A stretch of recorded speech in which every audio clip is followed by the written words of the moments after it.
Ladies and gentlemen, we're live. We're about to go to break here in a moment. Joe Rogan, my good buddy, visiting here in Austin, is busy beating up the microphone right now. We're going to talk about a lot of stuff in the next hour and 10 minutes. Joe, good to have you here. Good to be here. Thanks, buddy. What's going on? Oh, I like how we just shook hands, even though we've already shook hands and hugged, and we got to shake hands for you guys. Exactly. Very important. Are you saying it's bad we did that? No, I'm not saying it's bad. Joe's always, keep it real, Jones. Keep it real, Alex Jones. I'm about Fight the power. One day closer to victory.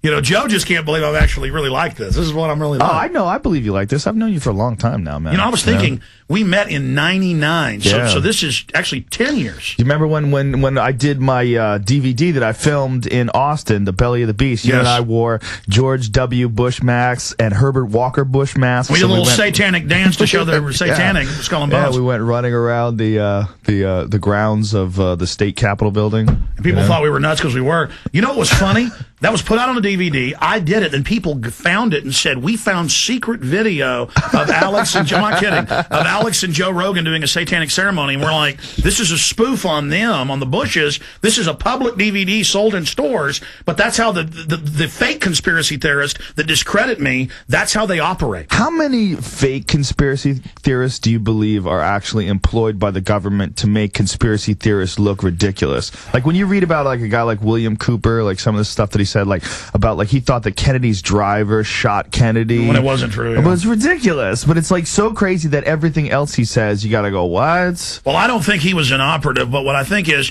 he's just crazy. I mean, he's better compared to some. I mean, I have documents. I go off 99% of the time. I'm not even speculating. I'm going to make an Alex Jones T-shirt, and it's going to say underneath it, "I have documents." Whenever there's anything crazy, I have documents, ladies and gentlemen. I can show you right now. But let me ask you a question, though. Okay.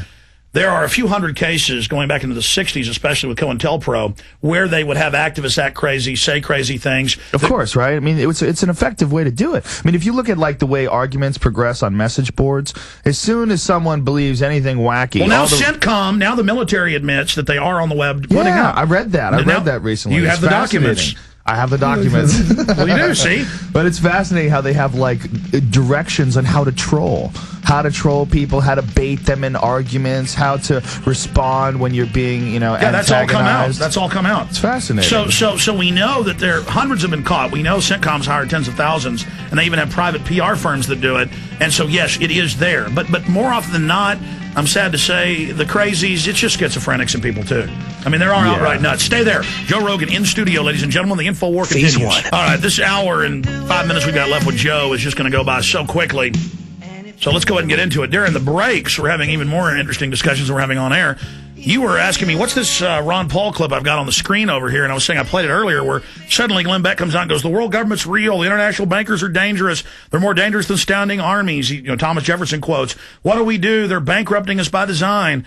But now he's doing it on Fox News, so that's going to discredit that message. But you were bringing up Ron Paul and his ideas. Why do you think that it discredits that message? I mean, if he's saying it on Fox News, maybe they're saying it because they're really worried about it now. Maybe it's gotten to the point where even the people that were, supposedly supporting a corrupt administration are now scared that it's far more corrupt than they had ever believed. Well, let's hope so. When I see a guy like Glenn Beck, I think here's a guy who wants attention.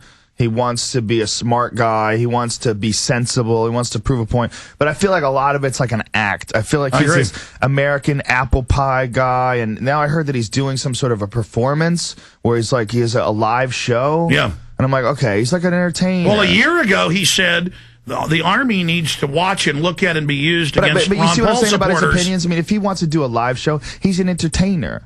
That's really, no news person does a live show. They don't even think about that. So what validates his opinions? Maybe he is a guy that was on the side of it because he thought that it was the right thing to do. Or maybe he's mixing in real issues, but then sandwiching it with more government propaganda, which he's doing. That could be. I mean, it could be that he's, this is the new stance, at Fox News, is they always need an army or they always need an enemy. And so now if the enemy isn't the liberals, maybe if the liberals are in charge and they've decided to work with them, now, the idea is that we're supposed to be afraid of the international banks. But it is the international banks that orchestrated the collapse.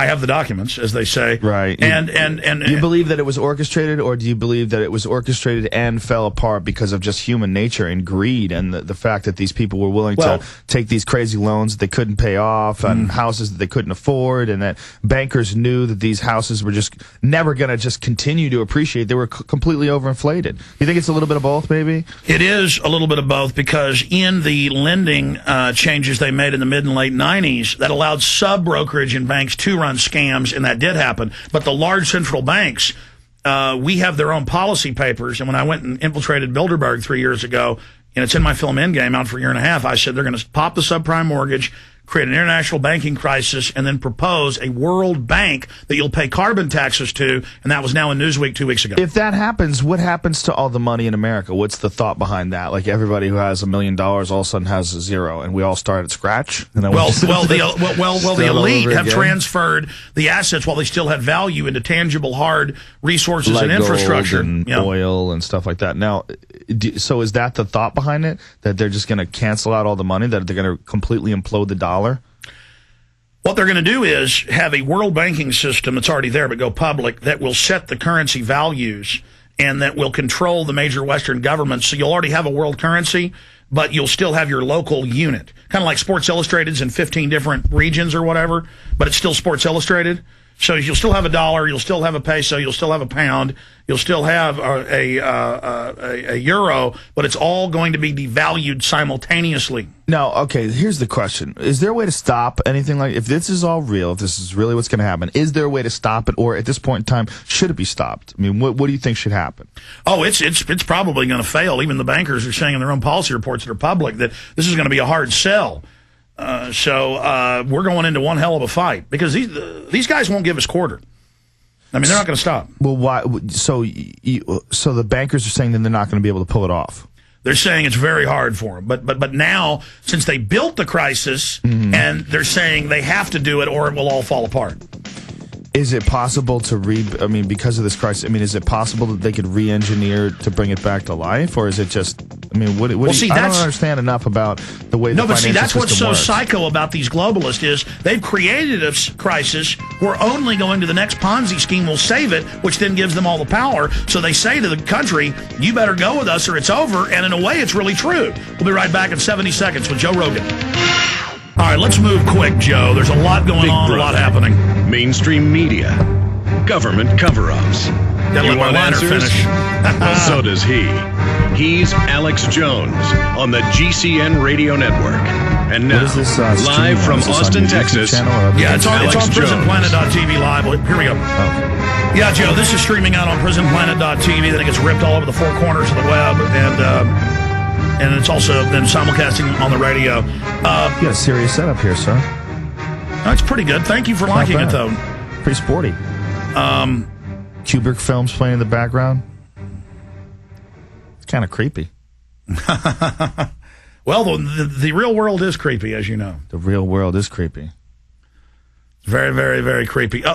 Let's get into, first up, before we get into Ron Paul, what's some of the latest stuff you're working on? I mean, you're the top host, one of the founding hosts. Well, I know that when people ever talk about the host, they talk about you with Ultimate Fighting becoming an international super craze, just getting bigger and bigger. You've done all these big TV shows. You just did another big TV show. You're doing the comedian stuff. Tell us what Joe Rogan's up to these days. Well, primarily my job is always I'm a stand-up comic. That's really what I do. Everything else, I kind of do for money. The UFC is...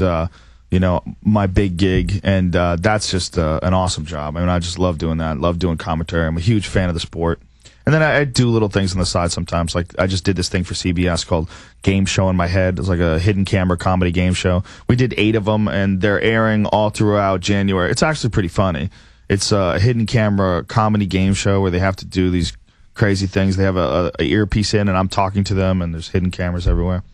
So, but I think we did 8 of those, so I think it's done at the end of this month. But I remember you saying that about Fear Factor.